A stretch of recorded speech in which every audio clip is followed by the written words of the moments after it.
kuo vadovaujantis buvo nuspręsta nutraukti Klaipėdos universitetinės ligoninės konkursą, kuriame norą dalyvauti buvo pareiškę 7 pretendentai, 4 atitiko keliamus kvalifikacinius reikalavimus ir kuo vadovaujantis buvo nuspręsta medikų rengime dalyvaujančios gydymo įstaigos vadovui panaikinti pedagoginio vardo reikalavimą, kokiame teisės akte yra nurodytas būtinas kandidatų skaičius. Mano atsakymas. Viešajame sektoriuje dėl kandidatų trūkumo neįvyksta pusė visų konkursų. Įsiklausykime, pusė konkursų.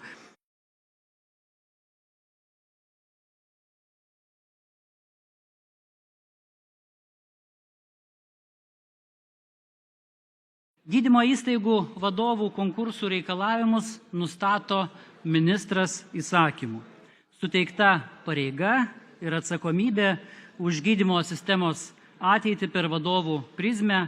Šitą pareigą ir atsakomybę prisiimu drąsiai, kaip ir drąsiai keičiu taisyklės, kad būtų užtikrinta sveikatos sistemos ateitis.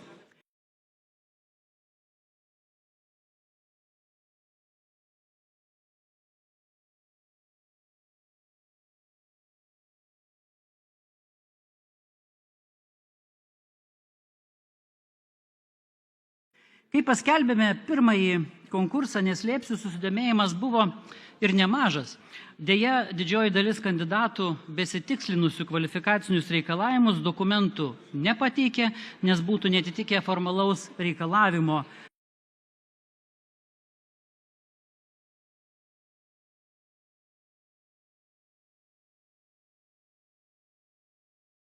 Trys kandidatai, kurie pateikė prašymus dalyvauti Klaipėdos universiteto ligoninės konkurse, netitiko būtent formaliojo reikalavimo turėti pedagoginio vardo atestatą.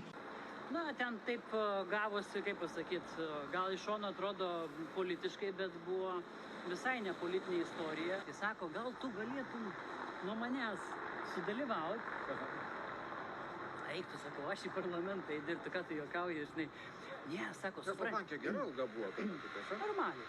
Tai sako, bet tu sako, nueisi, tu gali atsakyti, ką nori, atsakyk, kad tu nežinai, nenori. Nu, kaip sako, paleis tave, aš nuėjau.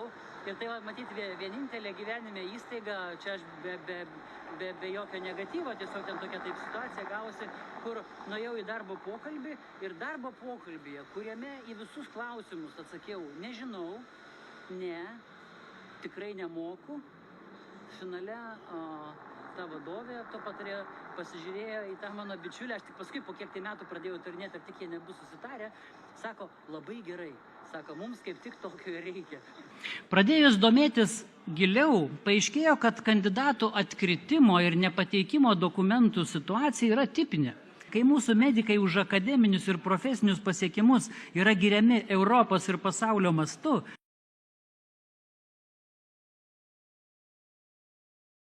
kad universiteto ligoninių vadovams nustatyti kvalifikaciniai reikalavimai riboja kandidatų galimybės dalyvauti įstaigų vadovų konkursuose.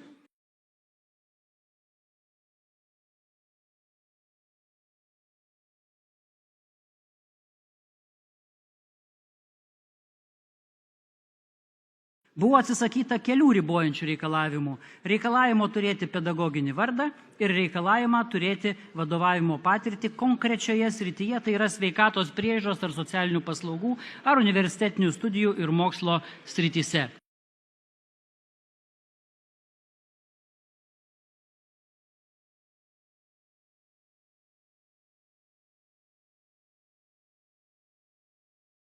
Svarbu tai, kad dirbantiems, siekiantiems, besimokantiems Lietuvos piliečiams būtų suteiktas šansas ir viltis, kad jų pastangos bus atlygintos.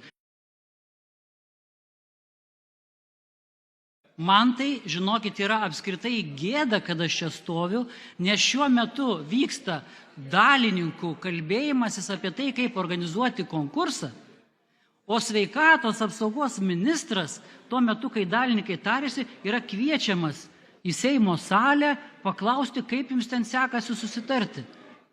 gali, žinokit, kai kas pagalvoti, kad galbūt čia kažkoks yra daromas net ir spaudimas. Tai aš manau, įstatymai ministrui leidžia nustatyti kvalifikacinius reikalavimus, konkurso organizavimą sutarė dalininkai. Su dalininkais mes tą tvarką ir sutarsim.